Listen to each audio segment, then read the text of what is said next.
There is nothing that can create really valuable content quite like lived experience and understanding the pains of a certain role, job title, or thoroughly understanding the importance of this one step in a process, right? And so you can't be relied upon as the content marketer to know all those things. What you have to then do is seek out the person who really knows why it's important. And that can't really be found in an AI tool or just by trying to wing it and try to create content that you think answers that question. Welcome to the B2B Playbook. We built this channel for small B2B marketing teams who want to drive more revenue for their business.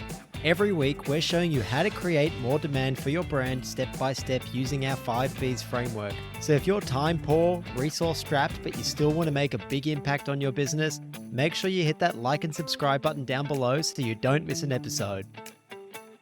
Welcome back to the B2B Playbook. This week's interview is with the ever popular Jess Cook. Jess is the head of content at Lasso and is also the co-host of the podcast, That's Marketing Baby. Now, Kev, aside from giving away a ton of value online through her own channels, she also shares with us some great gems of wisdom in this interview on our own podcast.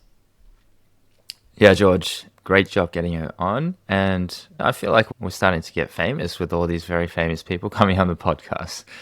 But look, listeners, chief among the points that she made that were really standouts and real gems is you need to have a point of view to stand out. And that's true with AI tools coming out as well, with more content coming out as a result of those AI tools. And often really only those subject matter experts that we've talked about with their human touch can provide that point of view that will help you stand out. Kev, I think what was so great about Jess is she said, yes, like a lot goes into running a successful content marketing engine. But the awesome part was that she went into great detail into sharing that with us and hers with us. So it really helps when you're doing that to first know the goals of the company that you're trying to hit with your content. Like that is just such an important thing to start. Yeah, and really use that to help you and your team to figure out what to do and what to prioritize, because every other part of the marketing team within a small business, as our listeners I'm sure know, there's a lot going on and there's a million and one things you can do at any given moment. So it really helps to know the goals that you're driving towards. And also to start with your customers, just like what we say in Be Ready, she's all about starting with understanding your customers well and maintaining that channel of insight from them throughout your process. This will really ground your content creation going forward. And finally, Kev, I love how Jess reminded us that content is absolutely crucial to fuel a demand gen engine and vice versa. I mean, I think it's really blurry where demand gen starts and content stops. But look, just make sure that if you are a content person or you are a demand gen person, make sure you align really closely with the other in your organization. We speak to mostly marketers in small teams, so there's a good chance you're the same person, even better. But make sure that there's great alignment. Yeah, and definitely a much better tie-in than we usually do when we try and jump into the content of an episode there. Really great to see that connection between content and demand generation from Jess as a content marketer. All right, listeners, it was another fantastic episode, and we hope you enjoyed this conversation with Jess. Welcome back to the B2B Playbook. Listeners, as you know, we rarely have guests on our show. Instead, we select a few true experts who really align with our view that B2B marketing is more about people, not platforms. Now, today, our special guest is the wildly popular Jess Cook. Let me tell you, there is a reason people love her and look up to her so much. Jess is a content marketing machine and all-round great marketing strategist. She's currently the head of content at Lasso and has done so much before that role that I can't wait to dig into. She's also the co-host of the podcast, That's Marketing Baby. Jess gives a ton of value away every day, and I know she's going to share some gems with us on all things content marketing. Jess, thank you so much for coming on the show. Thank you so much for having me, George. It's such an honor.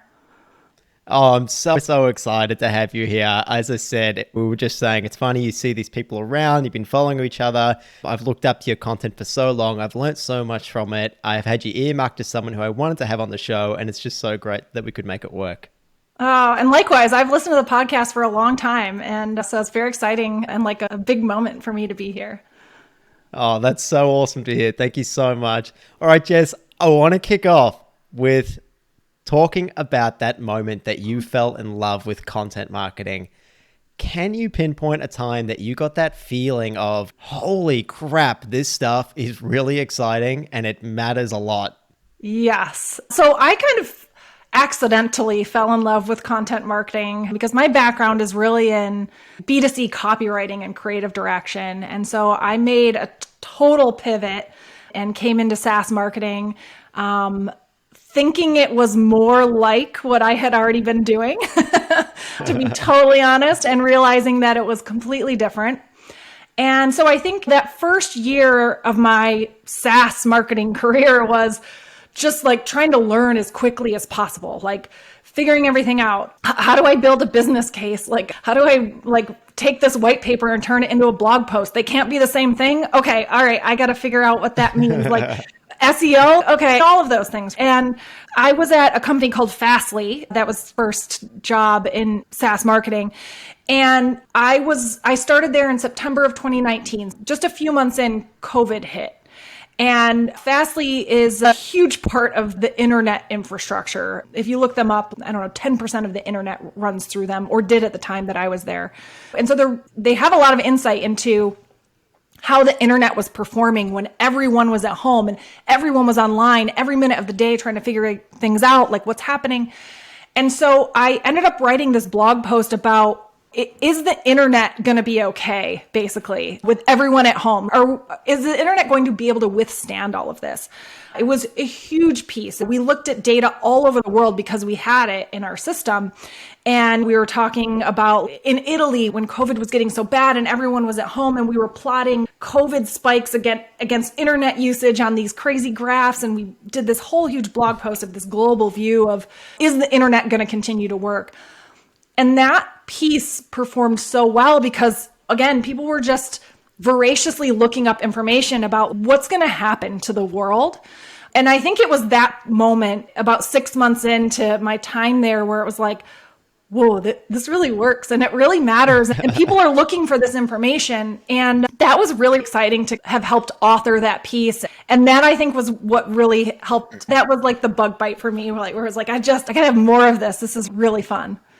It's so cool to be able to pinpoint that moment. And look, I think we'll get into this a little bit later, but there are so many components to that piece that you just spoke about, which leads to great content marketing. And I want to talk about what makes great content marketing. But before we do that, I want to find out a little bit more about your roles before this. You just told us a little bit there, but you actually started out as a copywriter, right? You were writing copy for McDonald's national billboards. Then you became a creative director. You were working with huge brands like Kellogg and Kimberly-Clark. And when I was doing my research, you listed like a whole lot of characters and names that I know I should recognize, but just because here in Australia, like I wasn't fully across them. Yeah, that's all right. I would love to know, what are the biggest things that you learned from these roles that you feel gives you an advantage as the killer content marketer you are today? I think the biggest thing is like leading with story and emotion and not with benefits of a product, right? I think B2C is all built on Rice Krispies, for example, which was a brand I worked on, is all about nostalgia, right? That's a cereal you eat. Is it called that in Australia, or is it Rice Bubbles? Rice Bubbles. Yeah, okay. Rice yeah. Bubbles. Yeah. That is all about, eats that as a child, the sound of it, right? The snap and the crackle and the pop. And then you grow up and your kids eat it. You make Rice Krispies treats out of it. It's all about memories, right? And like starting there first, rather than it's made of rice and it makes a cool sound and it's this many calories, right? No one cares about that part. It's about, This was what I ate at my grandmother's house when I was like 5, and I would go there and we'd watch cartoons together. So I think that's probably the biggest thing, of just starting with a base of emotion first and foremost. Yeah, perhaps B2C's just realized this from the beginning. I don't know if B2B's woken up to the fact that pretty much everything's a commodity, right? The barrier to entry for everything is so low. Like that's really happened in software the last 5 to 10 years. In B2C, that has been true for such a long time. And so these brands have realized that they've got to actually start with emotion, start with creating memories if they're going to stand out, because you know what? No one really cares about the features at the end of the day. Of course, in B2B, later on, when someone is evaluating the product, the features do play a more important part. But to make that impression, to stand out from the competition, like you've got to start with emotion to begin with. Yeah, I do think SaaS is really starting to see this. If you look at Airbnb, they made an announcement last year that like they're siphoning all of their money only into brand efforts. And they get it. They know that they aren't going to be able to sell on features are part of the app. They're selling on what adventure are you going to go on because of us. And so I think we're going to start to see more people, more SaaS brands move that way. Oh my God, I've loved their advertising lately. All around storytelling, like really feels like user generated content, and they're putting it on billboards. They've gone back to TV. They're invading my space, but I like it. I can't help but like it. Yeah. It feels better when they're invading your space with something interesting and cool and emotional than it does when they're just barking features and price and things at you. Yeah. Oh, totally. And look, you might be able to say your response to this next question is the exact same thing. It might be emotion, but I would love to know, is there anything else that really separates average content marketing from really great content marketing? A point of view. I think you can have a good piece of content that is let's say a guide that tells you how to do something. A really great piece of content would tell you why that's the only way to do it. And so I think there's like this missing piece or this leap that not every SaaS brand is willing to take, which is like putting a stake in the ground about how things should be done, how you should think about this thing. And that should all come from a place of what your brand provides. For instance, Lasso is a software platform for event production companies. And our point of view is like, you should have one piece of software to do everything you do in your event production business. Because if you don't, this person's not going to know that this person got booked on this job. And the sales guy's not going to know that this camera's already been rented out because none of your systems talk to each other. And so like our point of view is there is only one right way to use software to produce events. And everything we create is built around that idea. And so I think there's something to be said for getting buy-in on that point of view to create great content instead of just good content. Yeah, our point of view is so crucial. And it just kind of occurred to me then that we talk a lot about marketers should really think about the hero's journey, right? If they want to sell a story. And as part of that, we always tell our listeners, your role in that hero's journey, you're not the hero of your story, it's your customer. Your role is the guide. And the guide, if you think about every big blockbuster, they actually have a really unique point of view. They have something that they stand for. They have morals that they stand for. And they're not just presenting like the same path as everyone else. Otherwise, their path wouldn't be interesting at all. Yeah, absolutely.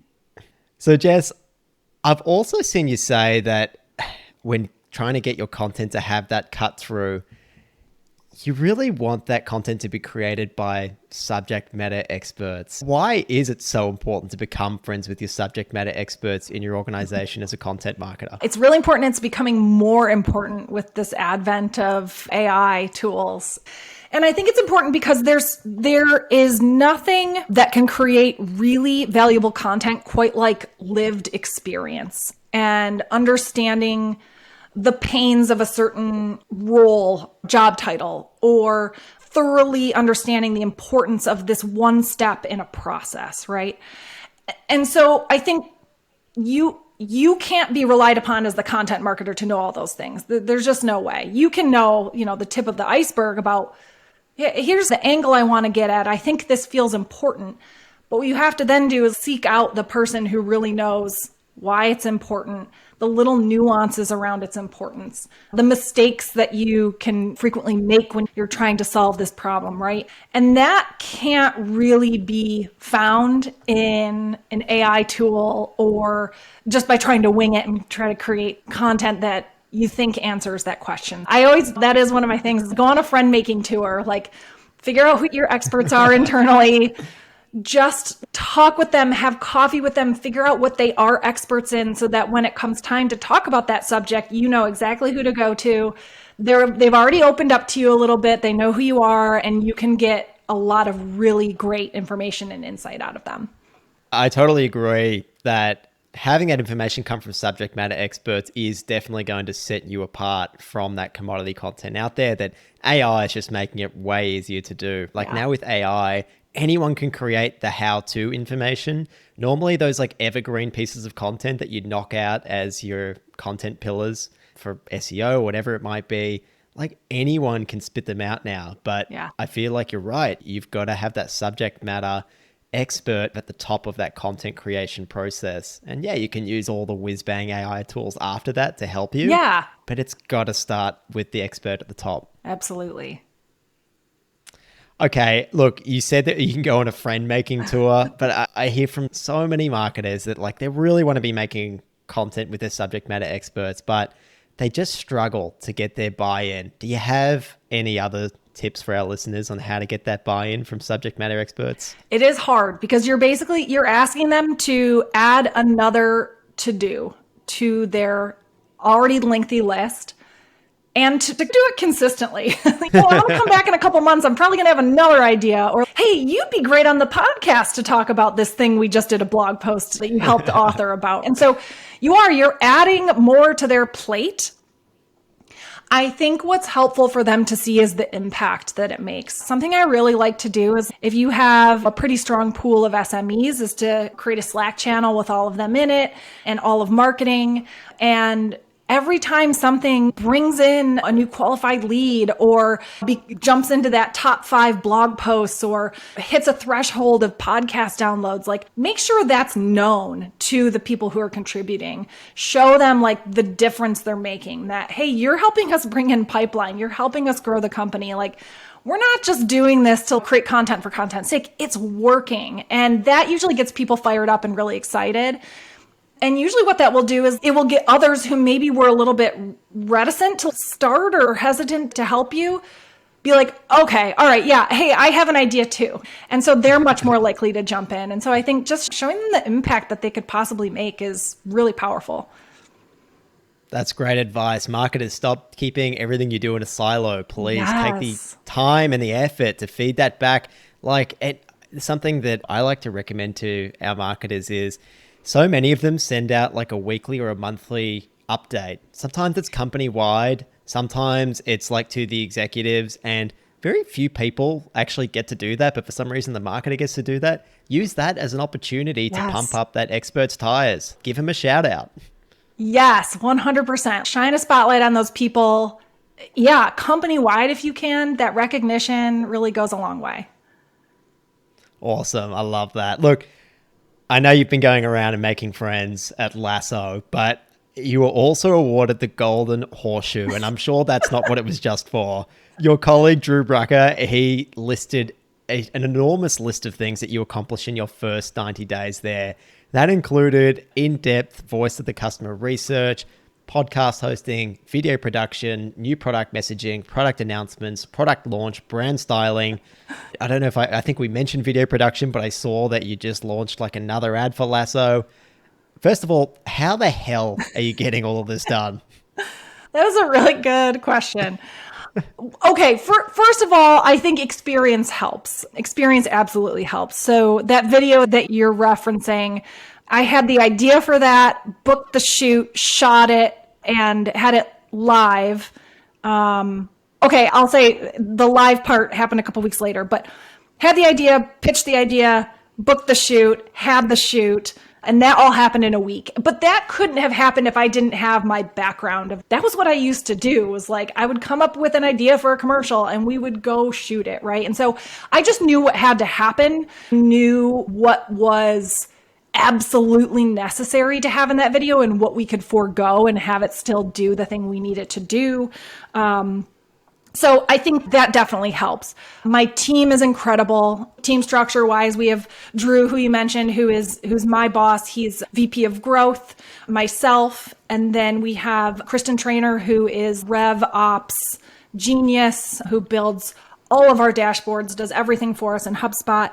Beneath me, I have a woman named Rachel Ivalti, and she's fantastic, amazing, like day-to-day individual contributor. She's getting all of the podcasts produced and put up on the site and turning those into recaps and all of the things that have to happen day to day.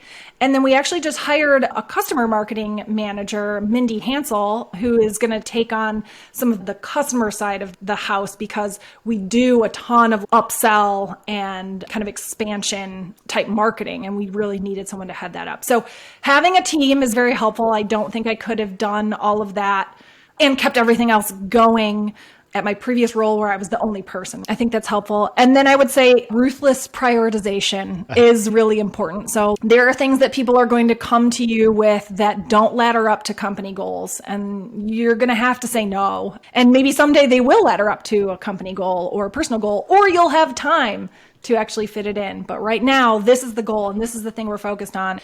And so I think knowing what those goals are and knowing that that's why you're saying no and helping communicate, like, this is why I'm saying no. It doesn't really ladder up to this thing that we're all working toward right now. So we're going to have to put it on the back burner until that's accomplished.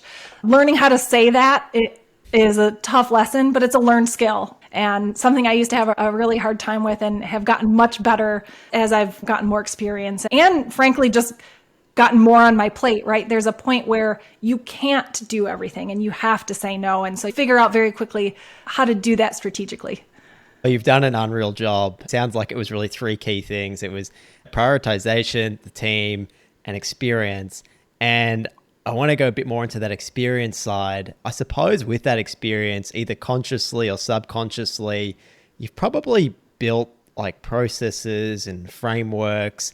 And if they are conscious, and I'm sure they must be conscious, I would love to try and deconstruct those a little bit more, just so our listeners can try and apply the Jess Cook framework to their own company. So where should our listeners begin as a content marketer when they start at a new company?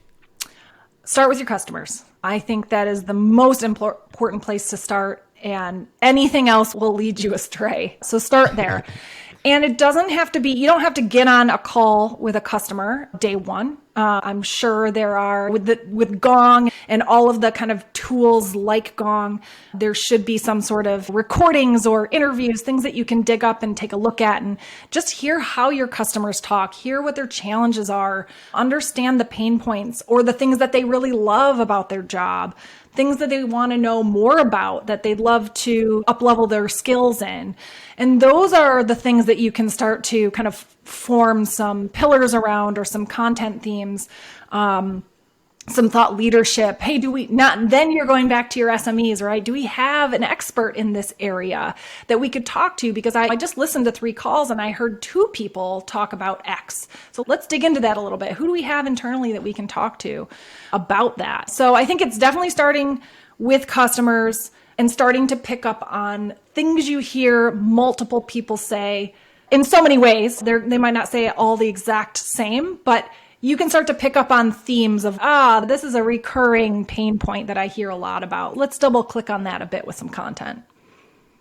I love that advice of you don't have to go and speak to those customers directly initially. Let's be real. You've just joined a new business. Like, no one wants you to go and talk to their customers straight away. You probably don't even fully understand what the hell the business does. Yeah.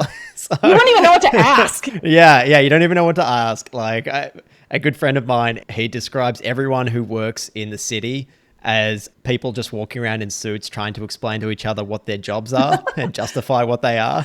But it just really hits home the idea that, look, just take the time to settle in, understand what the business does, lean on the resources you have internally. And then, look, absolutely, I think there's no replacement for hearing those words from the customer, but you've got to know what to ask and you've got to understand the business to have that context. So I think that voice of the customer research is really important. And do you have a cadence like as to how often a content marketer should be getting those insights from the customers? I think if you have a recording software, like jump in there once a week, grab one call, take a look, or ask your sales team if you're buddies with somebody on the sales team, hey, what was your best call this week? I'm gonna go jump in and listen to it. They're never more than 30 minutes usually. You can listen to it on 1.5 speed and you can get a lot of really great information out of that. So I would say doing that at least once a week and talking to a customer at least once a month, I think is super important, if not more often, depending on the role, right? Like customer marketing manager, she's probably going to be talking to customers once she gets ramped up all the time, and as she should. So I think, definitely try to build in some sort of cadence and block that time out on your calendar so you make sure you get it done. For a while, I need to get it back on the calendar, but for a while I was blocking out an hour on Fridays to watch 2 calls just to start to get back into it every week and then come back on Monday and be like, oh yeah, I heard that thing. We should write about that. So if you can just make a consistent habit of it, I think that's really helpful. It's just going to make you a better marketer. I love that. It comes back to prioritization, yes. Right? Like Yep. Making sure you block that time out and you stick to it. That's it's right. so important. Jess, you strike me as a fairly organized person. I don't know if that's true. I really don't know you all that well. You should see You seem pretty my organized. desktop is a mess. Screenshot. Actually, to be fully honest, I feel like we have a little bit of similar energy. I am constantly trying to rein myself in and force myself to be planned. That's when my business partner comes in and he's really helped me just get my stuff together so we can keep to the cadence of everything that we need to do so we can keep the wheels turning. I would love to know, for you, how far in advance do you plan your content? So we're about a month out, give or take, with podcast episodes, with social posts, and the blog. Something I will do, though, we just had this big product announcement come up. And so everything got really intense for a while. It's kind of like we've got that going on and we have to keep everything up. And Drew Brucker said this to me. He was like, you know what? Just lengthen the time between the things a little bit, right? So for instance, we were posting on LinkedIn every day from the Lasso account. And he was like, just do every other day. That right there cuts the amount of work in half. But you're still out there, right? Like you're still out there posting things. And so that was really helpful, just like having that permission to like ease up a little bit on some of the day-to-day stuff so that we could really focus on like the next big announcement or the next big product release. So sometimes you can be a month out, but you might then need to increase the space between the cadence a bit. And that's okay. Actually, I posted on LinkedIn today that was like, I don't know who needs to hear this, but it's okay if the cadence of your blog, your social post, your podcast, whatever falls off because of any reason, honestly. Strategic work, vacation, mental health break. I think we get really tied up in this is a weekly podcast or I post every day and we're not curing anything. There's so many more important things. Like you can find ways to expand your bandwidth just by doing simple things like we're going to post every other day for a little while until we can get back to posting every day. And that's okay. That's such great advice. Something we've been thinking about lately is we've committed to doing a podcast episode every week, and we've done that for at least 1.5 years. So we're 77 episodes in, and like we prepare a lot and we repurpose every single bit. But I've just been thinking to myself lately, look, I know that we do have regular listeners who tune in every Monday morning and they look forward to it and they tell us, but like the amount of content we get out of one, like we could probably just do one every couple of weeks, even one a month, and we would have more than enough content. And so then we just don't feel that pressure to keep going and going and going. Built such a nice library. You could go back and be like, grab one that was like your most downloaded and be like, hey guys, we're going to publish this one again because it was so great. And here it is again for all the new listeners. There's nothing, that's smart repurposing. That's not lazy at all. Kudos to you for doing that for 77 weeks in a row. That is incredible. That takes some stamina. But yeah, I think as marketers, we have to find ways to go back and use the greatest hits and either remix them or straight up reuse them the exact same way we originally published them. That is okay. No one is thinking about you the way you think they are thinking about you, or they're not like, where's George's latest podcast? They might not be, they're busy. And then when they see it pop up, they're like, oh, awesome, another one. So I think we can just give ourselves some breathing room. Oh, God, I totally agree. I think once you realize that we all suffer from that spotlight effect, that idea that we think the whole world is looking at us, and then at some point you just grow up and you realize no one gives a crap about me. No one really cares that much. Sure, you got your friends, you got your family, but no one really cares that much. It's very liberating, I have to say. It is. It's freeing. Something you touched on was the idea that we could like just repurpose so much of the content that we create. What percentage of effort do you put into creating new content versus repurposing and distributing existing content? So honestly, I think it's pretty evenly split, like 50-50. We're creating a weekly podcast episode. We are creating blog posts a few times a month. We don't have a really crazy cadence. We're only creating content if it feels like something we really need to say and put out there. But then repurposing wise, like we're, like you like to say, we are squeezing that lemon, like we are squeezing that fruit dry. And so for instance, we did a survey with our customers about their project management challenges because we had a new project management tool coming out. And we got all of this great data from it, these really nice statistics about the challenges and the pain points. And we started creating graphics out of those, and we seeded those out in social media week over week. We built a blog post out of that. Just today, we posted a carousel of all of the statistics that we found together, right? And so it's the same content, but not everyone sees it every time. In fact, very few people, I think, especially on LinkedIn, I think it's like 1% of your audience sees it every time you post. And so no one is going to get tired of you telling the same story because they don't even realize you're telling the same story over and over. They see one piece of it and, you know, that it strikes them, right? But I think the thing that is really nice about repurposing is it ensures that you are telling the same story over and over across all of the channels that you're in.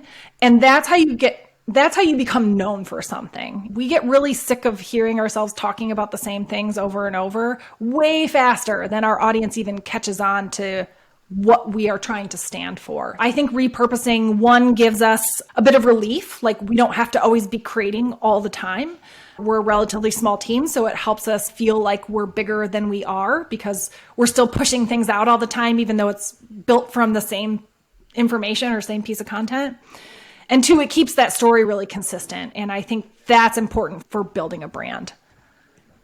Oh, I'm so glad you said that. And I think that's so true about the fact that it actually keeps you consistent. And in a way, I think that gives the small teams who are taking this repurposing structure actually a huge leg up over these huge teams who are constantly creating original pieces of content that really no one is consuming. But yeah, exactly. Like you have that original piece of research and you're just repurposing it. You're telling that story a bunch of different times in a slightly different way, in a way that really matches how that consumer wants to consume it.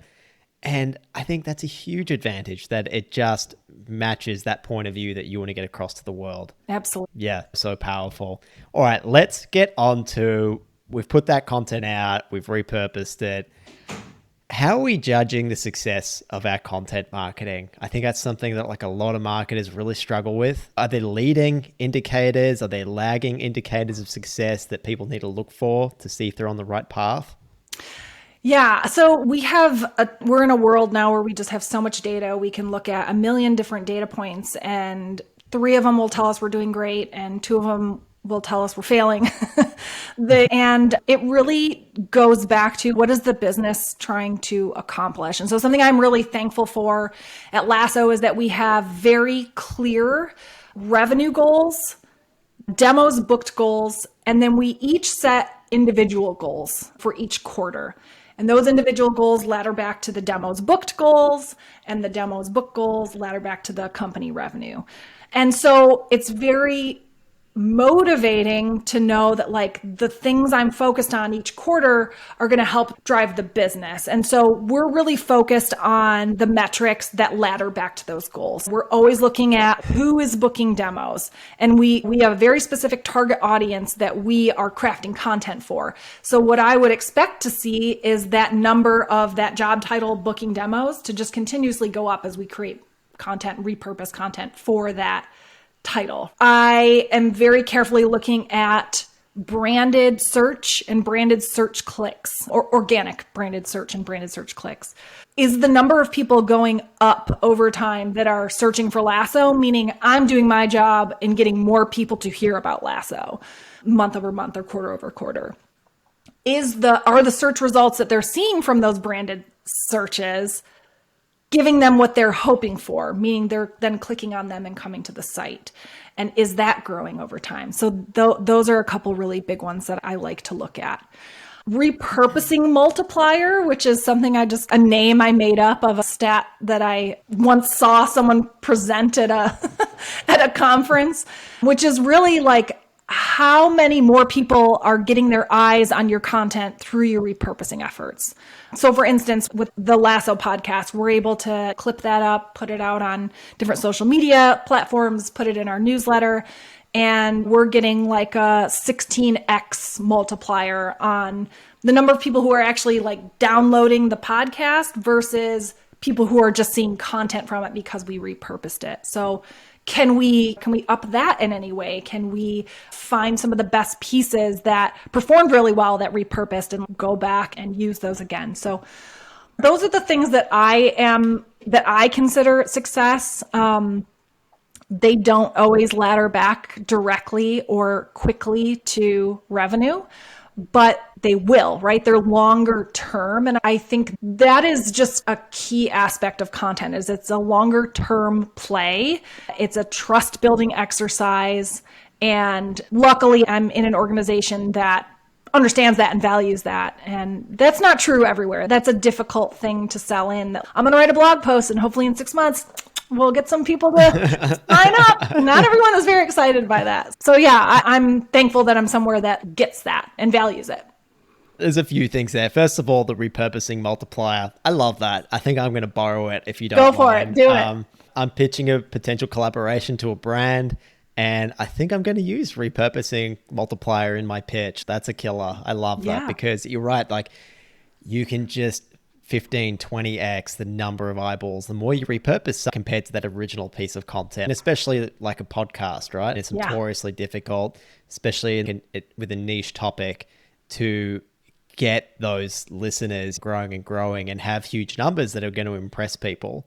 But when you amplify it by repurposing it, I mean, you can see the huge impact that it has. Yeah. The second thing that I wanted to pick up on was so many of those leading and lagging indicators that you touched on, they actually really seem to tie to business outcomes. And tying themselves to business outcomes is something that I think demand gen marketers really harp on about. Look, let me be real. Personally, I just think like demand gen marketing, I think it's like good, sustainable B2B marketing that has largely been rebranded. Yeah. And yes, there's a focus on pipeline and revenue, but you know what, Jess, I'm not here to redefine a category, so I'm leaning into it. But I feel like being business outcomes focused is something that demand gen marketers really try and pride themselves on. And from what you're telling me, that's something that a great content marketer should do. How much overlap do you think there is between what a content marketer does and a demand gen marketer does? That's that's a good question.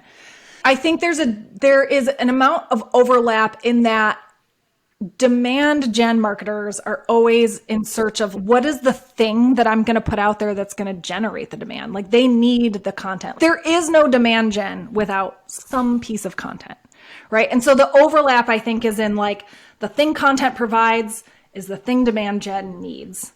And just like you have to go on a friend making tour with your SMEs, like you have to be very close with your demand gen folks because you know, they're the ones who are going to be distributing what you create. If all you're doing is publishing on your blog and publishing your podcast episodes out to Apple Podcasts, like the odds of people seeing it are low. And so you're going to have to be very, very close with the folks who are in charge of distribution, who are responsible for a lot of times they're responsible for those leads that come in, right? And they have a target they have to hit. And you should want to help them because again, it's going back to that business goal of, hey, that's going to help me hit that demo number. So I think there's some overlap. I think there is. Okay, you mentioned the podcast that I host is That's Marketing Baby, and my co-host Susan, she was my media kind of demand gen counterpart at Marpipe, where we both worked together. And she and I were very close in terms of, I would let her know this piece of organic content is doing really well. You might want to, let's figure out a way to boost it or promote it in some way or build a campaign around that idea. And then she would come to me and be like, hey, this ad that I've been running for so long has been doing really well, but it's starting to kind of wane. The performance is starting to drop a bit. Do you want to sit with me and we can come up with something else we can do to replace it? And so I think there's just a partnership there. It's symbiotic. Like I needed her to get eyeballs on the things I created, and she needed me to create the thing to get eyeballs on. And so I think you have to be able to go back and forth and come to a really good middle ground of the content you want to create that's going to help build the brand and build trust, and the content that's going to ultimately get people to the site, click book a demo or start a free trial or whatever that is, and drive the business. I think that's the part that people really miss about demand gen is like how reliant they are on the content side of things. Yeah. If you don't have a good content marketer, if you aren't creating that original content, like you can't persuade people to be from like problem unaware to problem aware. And if you're not able to do that, I would argue that you can't really do demand gen. That's just what I would argue. So I think you're completely right. I think that there's clearly a lot of overlap there. Yeah, absolutely. I feel at the moment that we spoke about AI tools just in passing earlier. I've played around with them. I'm sure you have. I feel like things like ChatGPT mean that there's just going to be so much pressure on content marketers to do more with less. Do you feel that AI is going to be a good thing or a bad thing for content marketers? I think it depends on people's expectations of it. So if you expect that it's going to allow you to not hire a content marketer, I think you're going to be really disappointed. I think if you look at it as a tool that's going to help you generate new ideas, come up with some interesting ways to write 3 or 4 different social posts or get your ideas going on 3 or 4 different social posts that you can repurpose a piece of content. If you can look at it as, hey, I have this transcript and I just want to get like the big bullet points down, like use it as a tool for that, right? If you look at it as a tool that's going to help you scale, then I think you're going to be very happy with it. I think it's going to be a good thing. So I think it's all in how you look at it. Again, like I think when we talked earlier about like good content versus great, AI can't form a point of view. Only humans can do that, right? And so I think it's really important to understand that. And yes, you can absolutely use AI, ChatGPT, whatever tool you want to generate some new ideas or help you bulk up this section that you might need a little extra kind of thinking around. But you're not going to be able to get that really differentiated point of view without having an expert in the area who clearly must be human. Yeah, I think there's good and bad. I think the tools are only going to get better. So that's exciting. I'm excited to see where we can go with them in 3 to 5 years and what they look like. But right now, they need a heavy human touch.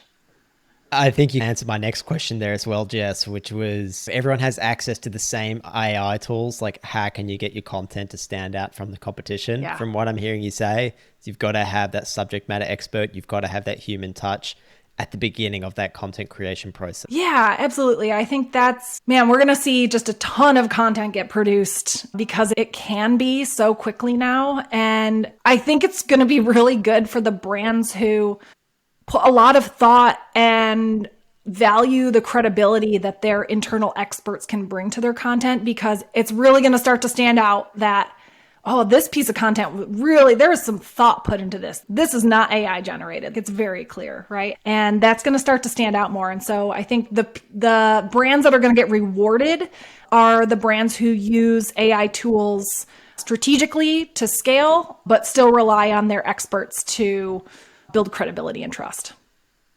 I couldn't agree more. I think those brands that are putting those humans first, that are putting like a face behind the brand, or at least have a really strong point of view, they're the ones who are going to really benefit in the next 5 to 10 years. Yeah.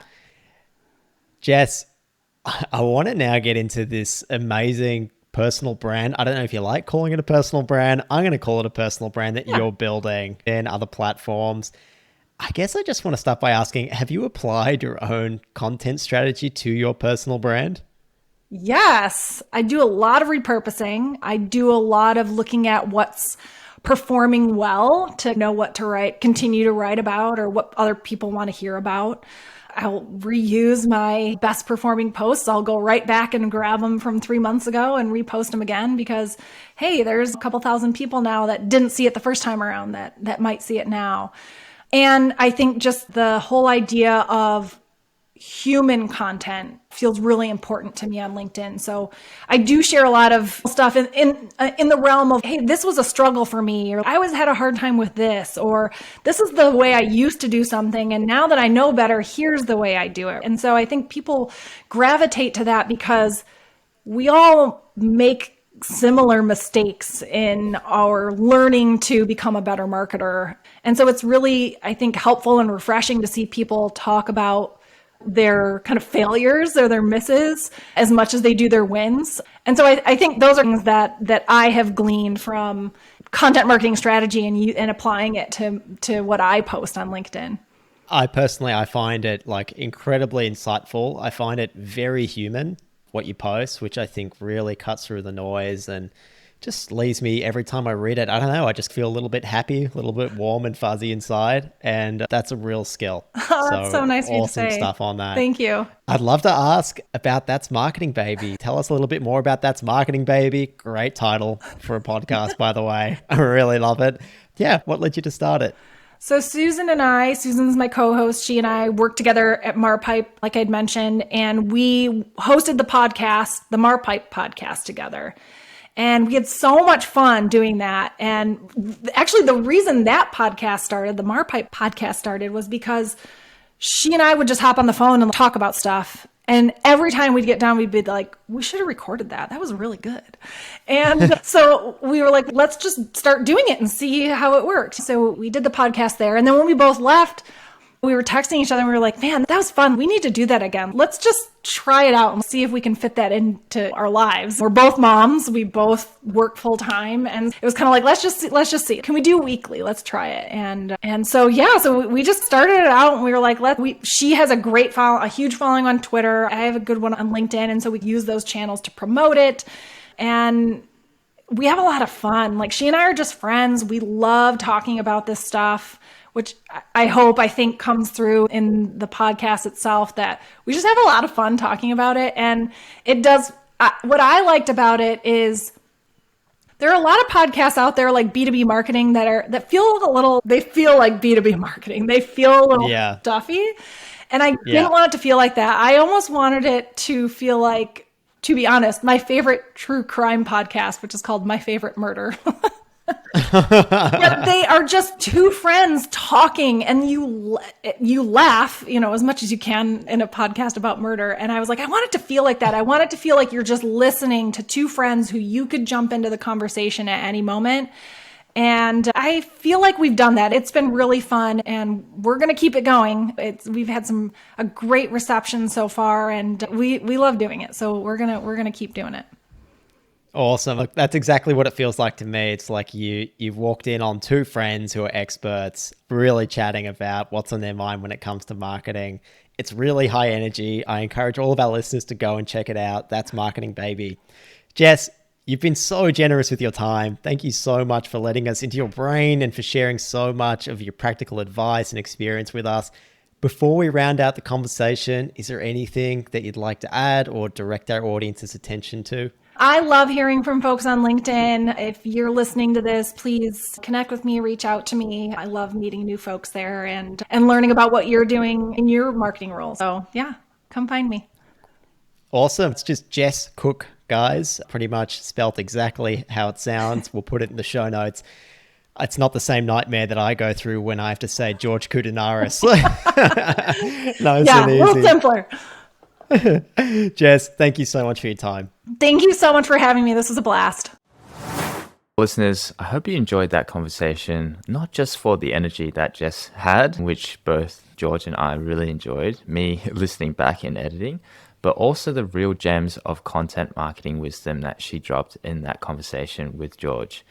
She's someone that really knows her stuff, and it's yet more proof, if you need it, that although it's a longer play, businesses that lean into helpful content and amplifying it really come out on top. All the things that we've talked about in the 5Bs framework so far. Kev, some of the few key ideas from Jess that I absolutely loved. Let's run through them. The first one I really loved, Kev, was listeners, you need to start with your customers and maintain that insight from them for your content. Just like what you and I say, Kev, in Be Ready. That's it. And then you need to have that point of view that Jess emphasized that really leans on subject matter experts who understands the nuances and the pain points that your potential customers have, and they understand that personally. They've gone through some of that themselves. That shows through in the content and creates that truly helpful and impactful content that really resonates. And Kev, when it comes to actually measuring the success of that content and content marketing, it really goes back to company goals again. It might just take a less direct route there, but it certainly helps when the business understands the value in content marketing in the long run, because content marketing is a long-term play. So you need that buy-in. Definitely a long-term play, George. And I think we understand that from personal experience.